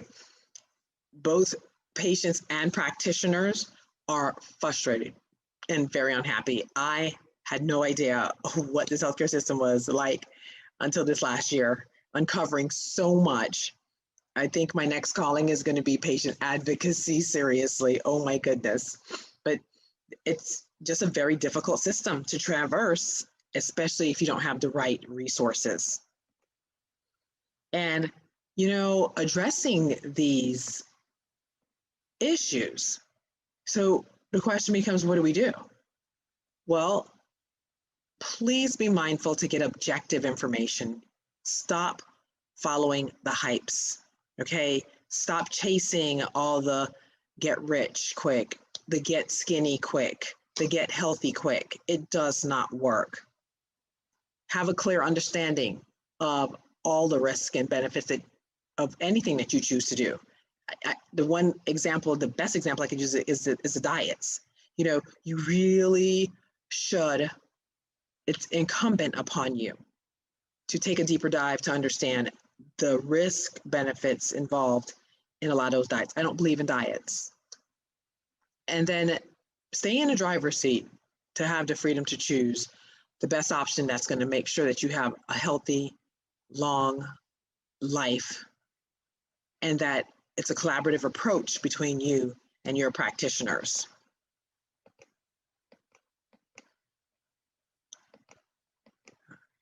So Dr. Popper, again, I'm quoting her about informed consent, that taking control of your health is not doing what I say or what she says, right? Instead of what others are saying. It's doing what you think is best for you after you've reviewed the objective information.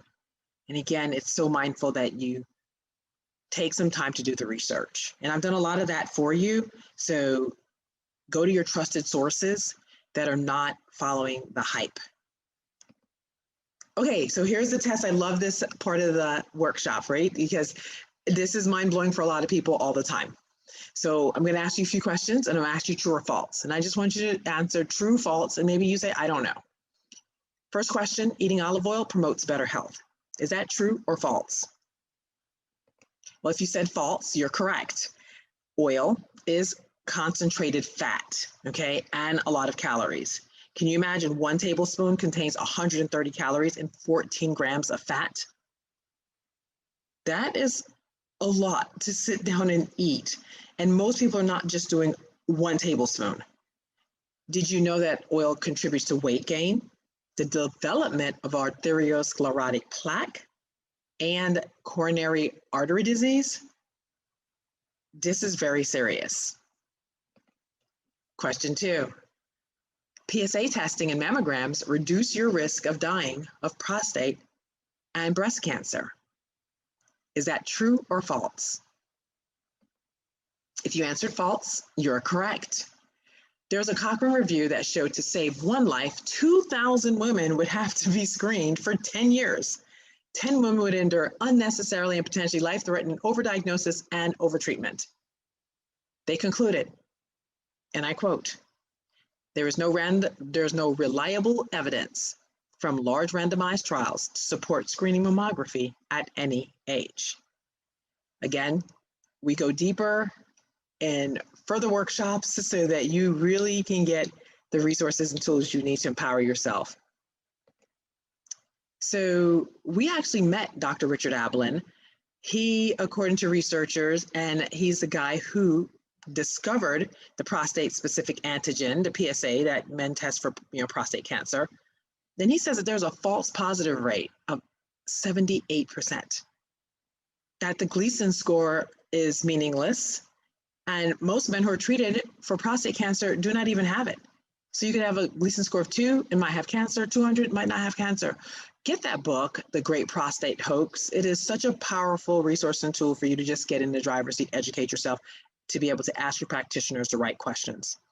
The U.S. Preventative Service Task Force recommends against PSA screening for men of all ages. So you should be asking yourself the question, what is that about? So next question, losing bone mineral density is a normal sign of aging. Is that true or false? If you answered true, you're correct.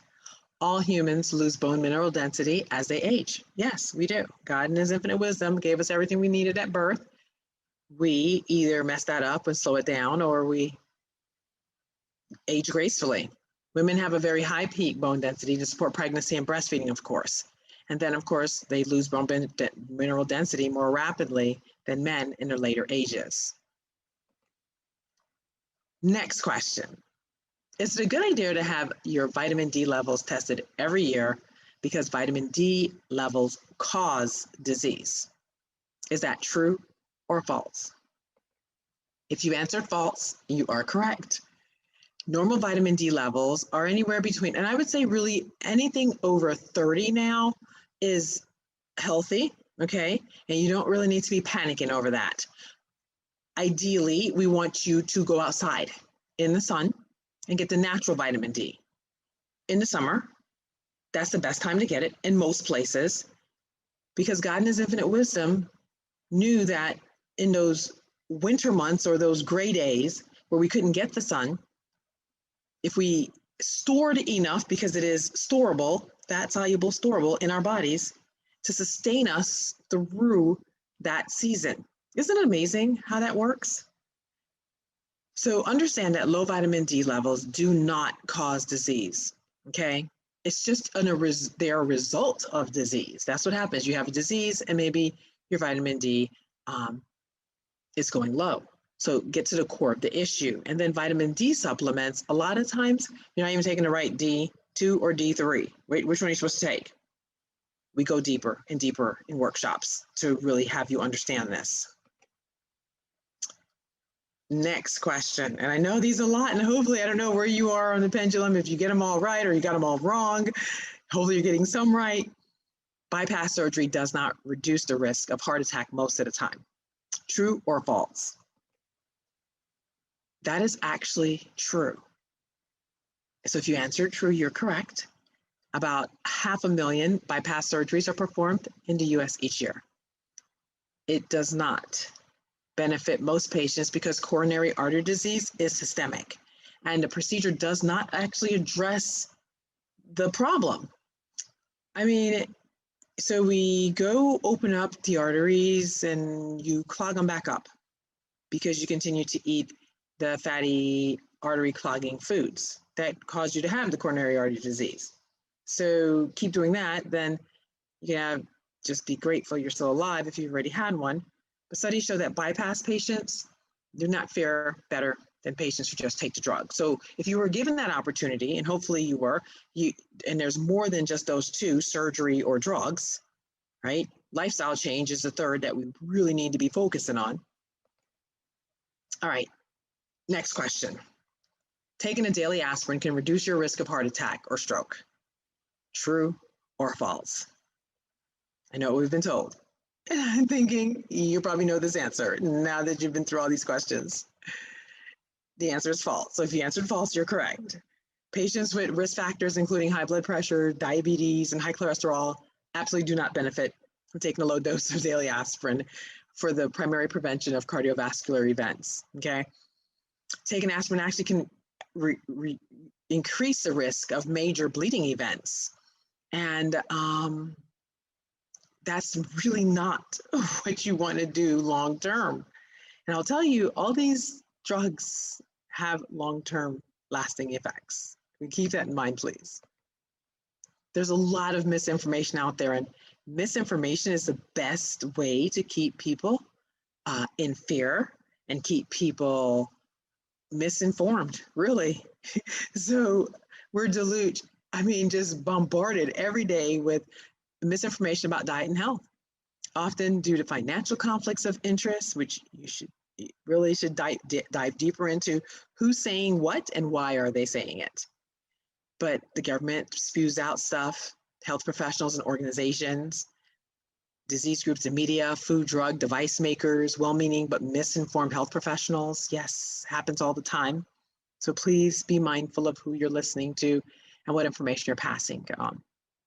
I love Dr. David Barker. He says, and it's interesting perspective, while patients are grateful for new drugs and operations, what they really want is not to be patients at all. In this, we are failing them. So I love talking about dehydration. If you ever, called my cell phone, you'd hear my very long voice message, but it's a message to make you think, okay? And we talk about this dehydration, but look at what dehydration can actually cause. Believe it or not drinking enough water, constipation, headaches, food cravings, water retention. Not drinking enough water, you're going to retain water. Isn't that crazy? Yeah. Flu-like symptoms, lack of energy, depression, weight gain, and there's so much more. But I love the healing power of water. And we're around a lot of beautiful water right now. But what does water do for us? Okay. It carries nutrients and oxygen to every cell in our body. It controls the temperature of our body, cleans our stomach, and it helps our digestion, cleans our intestines, improves absorption of the nutrients, removes toxins from our bodies, lubricates and cushions our joints, provides valuable electrolytes. I tell people all that extra, sports drinks that you want to drink, there's no need for that. Drink more water. Water has its own natural elements, calcium, magnesium, potassium, sodium, and chloride already in there. Now sugar, the nemesis. Look at that. It's white. It's a powder. Sounds like a drug. And it is. It's a legalized drug.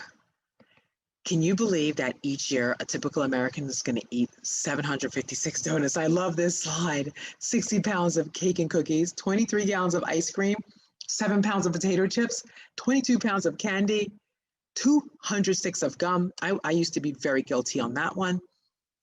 365 servings of soda. That's a soda a day. 90 pounds of fat, and a 5-pound bag of sugar a week. And it's really easy to look at that. I have a very visual presentation, usually when I go to schools or I'm doing events, that shows the packages of sugar that's like in a Coke bottle or a soda bottle or a juice bottle.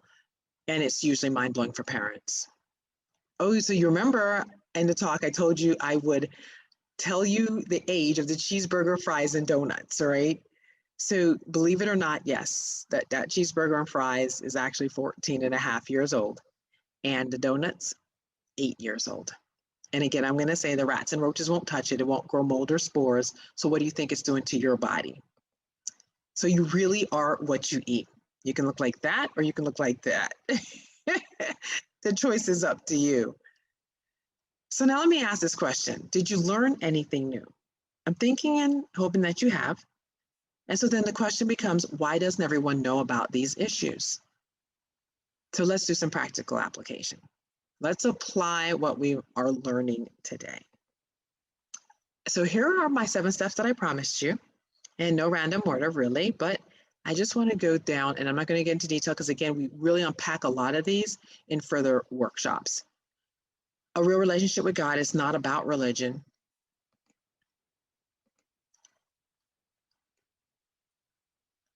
The power of the mind, positive mental attitude, key and critical. Forgive is an entire workshop, okay? Because of course you've heard forgiveness is not for the person you're giving it to, it's actually for you. Meditation, I think that's becoming more popular in mainstream, and you understand the importance of quieting your mind. Deep breathing, again, another popular mainstream one coming up, and so critical. Of course, I like the 4-6-8. And again, we go into details in other workshops about that breathing, but 4-6-8. Exercise and rest, critical. And then real nutrition and nature and gardening. Again, just putting these things into perspective is going to help you take control of your health and start living the life that you truly deserve. So what does that look like? One, you have to get your spiritual world in order. There's no way around that one. I don't care what you believe in, you have to get your spiritual world in order. Okay, spend more quality time with your family and friends. Hopefully last year really woke us up to that. You have to improve your self-confidence with positive self-talk. Be mindful of what you put out in the atmosphere, in the universe. The idiot box is what I call the television. How about you start reading more books, do puzzles, start exercising more, reading books. And then my dad, I love how he said this and taught us this at a younger age. If people don't add 3 things to your statue, you don't need them in your life. And of course, vice versa. You should be adding at least 3 positive things to people's lives as they come in and out of your life. And then we want you to drink, of course, more water, eat more fruits and vegetables, get outside and garden. I love this book. Write this book down. The 4 Agreements by Mcguire Ruiz. Powerful. It's on my dream board, actually. And here are his 4 agreements. Be impeccable with your word. Do not take anything personally. Don't make assumptions, and always do your best. You read this book, it's life transforming. Again, we go into details more in other workshops. And then exercise. So if I were to ask you, what's the best exercise? What would you tell me? The best exercise is, well, I'm going to probably tell you you're right, because the best exercise is going to be the one you will actually do. If I tell you that running or swimming is the best exercise, I'm going to tell you right now, I don't want to go mess up my beautiful hair all the time, although that water is gorgeous. But I would probably prefer to go walking. So we want you to do just that. Move your body. You don't use it, you're going to lose it. Believe that.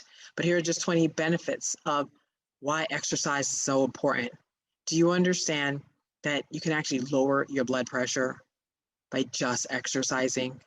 It actually reduces cancer risk. Who would have known? I think it really is amazing that in our society, people actually take better care of their cars and pets than they do themselves. You know, remember the analogy that I shared with you in the talk about, you know, using the car as the analogy of your body. The crazy thing is, people would actually really make sure their car is taken care of before they're actually taking care of their own human form.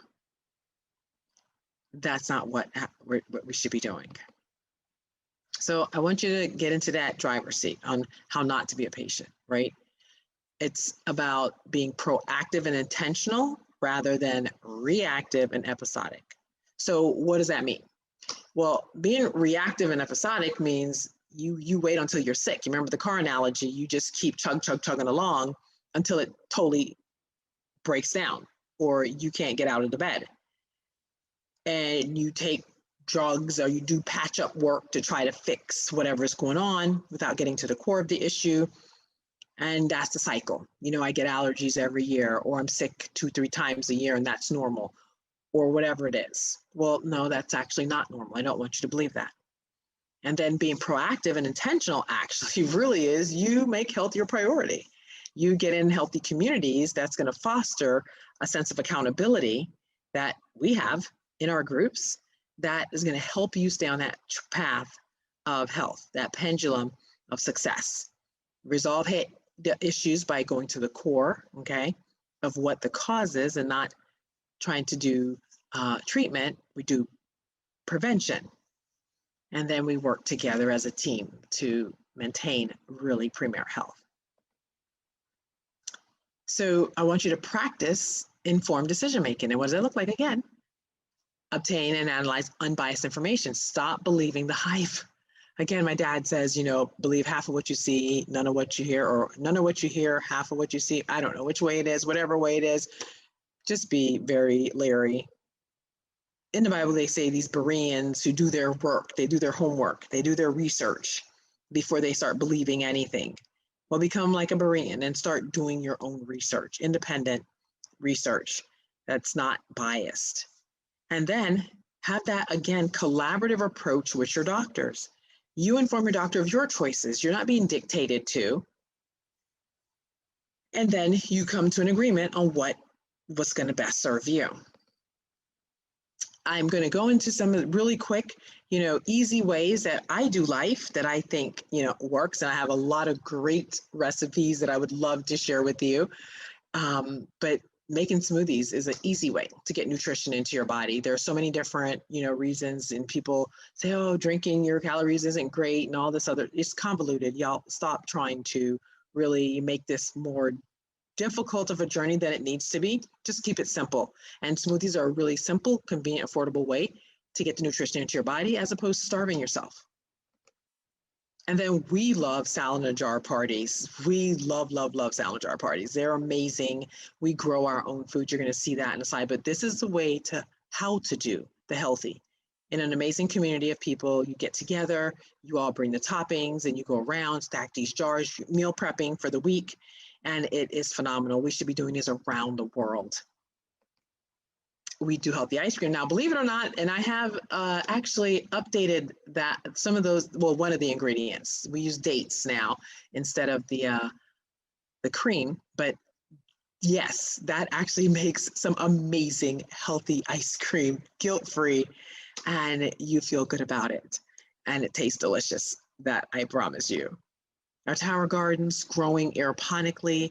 I grow year-round, inside and outside, and I am in control of my food source. I love it. I grow, everything above ground, which is an amazing process. And our tower gardens grow faster and they taste so much fresher. And it's amazing just watching God's creation unfold in front of you. And we really work with these tower gardens in school systems and everything, teaching the kids how to grow at an earlier age. So here's the quality of life issues. Everyone's going to die, but how you look and feel for your last 20 to 50 years depends on the lifestyle and the vitamin and minerals you take throughout your entire life. And those vitamin and minerals come from whole food, real food. So can you believe that these two women are the exact same age? Which life are you actually designing? So diet is completely under your control. You cannot always control the other determinants of your health, such as the air you breathe, the noise you hear, the emotions around you. Isn't it a shame to squander such a good opportunity? And I am a firm believer that the best example that you can give your children is the gift of good health. I will tell you that you set your child up for success in the classroom, on the sports and athletic fields, just in life in general. When they leave your home, they're making better choices. So here's what we do, Premarital and Wellness Consulting, where we believe, again, everyone deserves to make an informed decision. We do all of these things, okay? Corporate coaching and training and counseling. I am a professional counselor by trade. We do seminars, workshops, and amazing retreats. There's educational plant-based meals that if you were local, we were doing those monthly, and those are amazing. You saw the Sound of Jar parties, meal prepping, teaching people how to do, what to do, healthy living parties, ice cream parties, tower garden parties. You're going to get access to a personal health assessment. There's a getting started class, pantry clean out, believe it or not, we do those. Shopping trips, and I love the Devoted Bodies Bible study. It's a very powerful, in-depth study talking about the cure of our temple. So I really do believe that this is the place where consumers and practitioners meet for collaborative, evidence-based discussion leading to informed decisions about diet, health, and medical care. So here's how you get started. I want you to text Successfest 21 to 757-538-7288. Okay, again, text Successfest 21 to 757-538-7288, and that's going to give you your next steps of what you need to do. I would love for you to schedule a 20-minute consultation with me to see where you're at and how we can actually help you. And then you're going to join the Live You Deserve Accountability Facebook group. And I'm going to challenge you to start today. It's never too late to become what you want to do in life. And here's what to expect. Of course, it's an amazing, non-evasive, but evasive personal health assessment. It's going to really reframe your brain. You're going to get a one-on-one jumpstart discovery session with me, access to the accountability group, a 4-week accountability game, which is very powerful. Oh my goodness, so much success comes out of that. We have an educational video library with so much resources and knowledge, and then also workbooks. So in ending, I want to tell you, I love the principles in the Bible. I do. I wish above all things that you prosper, be in health, even as your soul prosper. That's what God said. I say God is love. I say love God, love others. And life is going to start you in the driver's seat of your health to live the life that you deserve. So again, we truly do believe you deserve to make an informed decision. I'm Beverly Grandison, Premier Health and Wellness Consulting.